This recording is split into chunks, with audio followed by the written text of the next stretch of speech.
Dobar dan, dragi youtuberi. U današnjem tutorialu ćemo govoriti o tome kako napraviti vlastiti tuber. Znači, imamo puno ovih shortcuta koje želimo maknuti sa vašeg desktopa. Idemo desni klik i napravite novu mapu.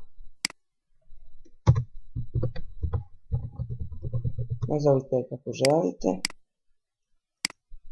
I sve shortcute prebacite u nju.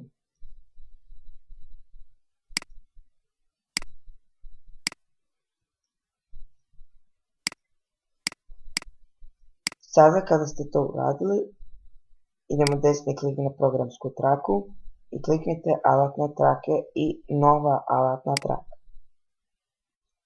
Idemo u radnu površinu kako bi našli tu mapu. Evo ga Windows i odabir mape. Sada kada ste to uradili, napravili ste si vlastiti Windows tuber. Hvala na gledanju, ne zaboravite lajkati, dislajkati i subscribe.